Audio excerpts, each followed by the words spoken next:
Dr. Wallace, 30 seconds to put your question, and it's been grouped with 77. Minister, for over 3 years and prior to Brexit, I have been arguing that this government and the last need to invest and address the issues faced by Rosslare Europort, not least the Parliament that is run by a rail company and is partly owned by the British. Every time I question the ownership issue, I'm given the same line about the complicated legislative basis of the port, that the department has received detailed advice from the AG and that the advice identified a number of legal issues and that those issues remain under consideration by our department. I'm wondering, Minister, has there been any progress in relation to addressing the ownership issue Thank you very much. of Rosslare Europort? 2 minutes. Rosslare Europort is unique among the state-owned ports, as it is not a commercial company operating under the Harbours Act, but is instead operated on commercial basis as a division of Éireann. Technically, the port forms part of the Fishguard and Rosslare Railways and Harbours Company, which is a 19th century joint venture company consisting today of Éireann on the Irish side and Stena Line on the Welsh side. The status of the port and whether its current status potentially inhibits its development was considered in a strategic review commissioned by the Department of Transport, Tourism and Sport and carried out by Indicon Economic Consultants. Their report concluded that the creation of an independent port authority would be extremely difficult given the port's complex legal structure. Instead, it was recommended that the port remain in public ownership and the possibilities for increased private sector involvement be investigated. In order to assist Éireann's overall consideration of how best to move forward, the company then engaged consultants to assess market interest. The assessment was largely positive in terms of the potential for increased private sector investment in the port. However, it did identify possible implementation issues due to the complicated legislative basis of the port. Following that assessment, the department sought and received detailed advice from the Office of the AG on the matter. That advice identified a number of legal issues with any such proposal, and those issues remain under consideration by the department. I'm satisfied that Rosslare Europort, as a division of Éireann, is effectively managing operations at the port and looking at the potential of the port to develop further and take advantage of any new opportunities. The port is targeting growth and new business opportunities and recently received the approval of the Éireann board for a strategic plan to grow the port's business. This includes investment plans for up to 25 million in customer facilities and port infrastructure, port assets and new technology. The port is engaging with a number of potential new shipping customers to supplement existing operators and offer greater choice to freight and passenger business. Éireann and Rosslare Europort briefed my department late last year on the company's plans for strategic development of the port over the coming years.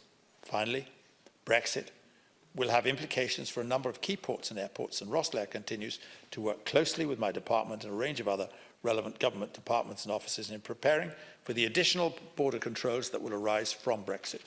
In this context, my department has met Rosslare Port Management on a number of occasions over the past year, most recently last month, about the infrastructure requirements of the port in connection with Brexit.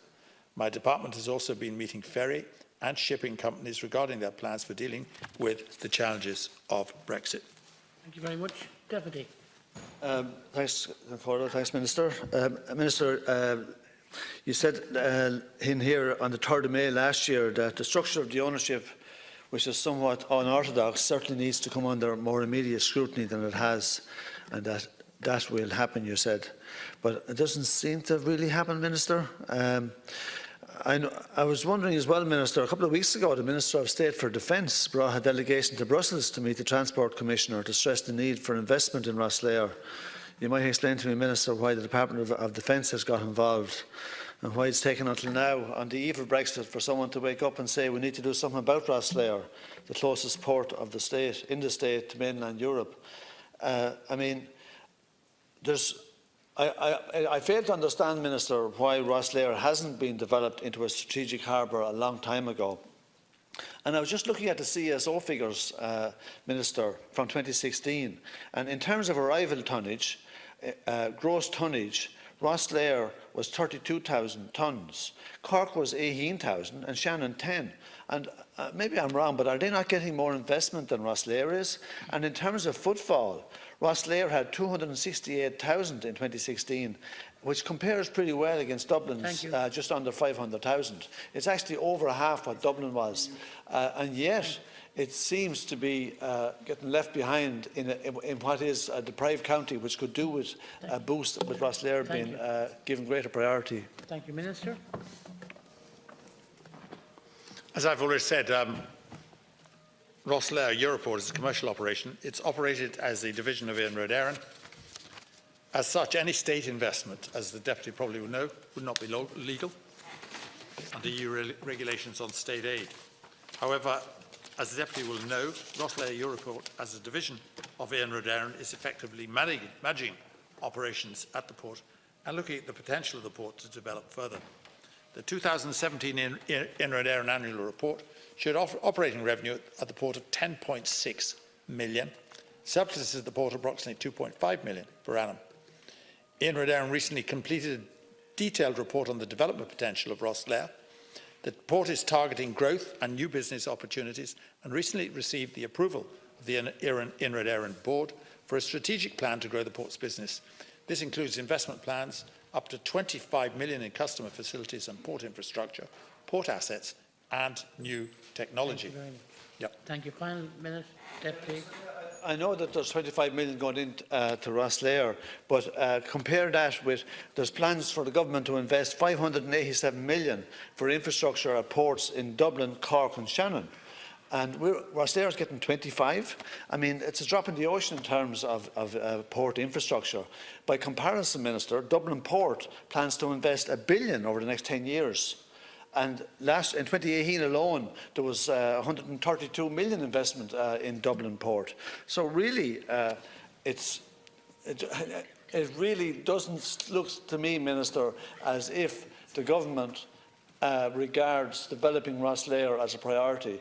And I mean, you might explain to me, Minister, as well, as you know, there's a control compound now required for Brexit purposes. And it's going to be built. It's probably part of the 25 million, but it's not going to be built for 3 years. And yet, I mean, Brexit could be just months away. Why was this decision delayed for so long? And Minister, seriously, I mean, is there any genuine appetite on the part of the government to seriously bring Rosslare up to a point where we have Irish ferries pulling out of it now to use Dublin Port, and there's no one telling them, yes, yes, you can't. And they're going to add to the congestion around Dublin Port. They're adding to the congestion on the M50, which is turned into a parking lot. Do you not think, Minister, that it would be good long-term planning to invest better in Rosslare? Final comment, Minister. I think I've stated to the Deputy, you know, it would be unlawful under EU regulations on state aid for the state to directly invest in Rosslare Port. That's not a possibility. But as you know, if Éireann put in 25 million and Éireann have developed investment plans in customer facilities and port infrastructure, which is a fellow vote of confidence in Rosslare and the future of Rosslare. Let me give you some of the details of the Éireann strategic plan. 1.8 million will be invested in profits every year for the next 5 years on general renewals and in maintenance. 12.5 million on the extension of berths 3 onto 4 from 190 metres to 220 metres, with a double link span to cater for future longer ships and two-tier vessels. 1.5 million on IT and creating a smart and automated port to include vehicle recognition system, trailer tracking systems, compound management and check-in and check-out systems. The port is currently totally a manual operation in need of IT modernisation. 3.5 million port configuration for future requirements. And so that is, I think, Éireann saying that it is a port which is worthy of investment. It's not running down the port, it's actually expanding the port. And I think if the necessity and the demand is there, it will expand further. Thank you.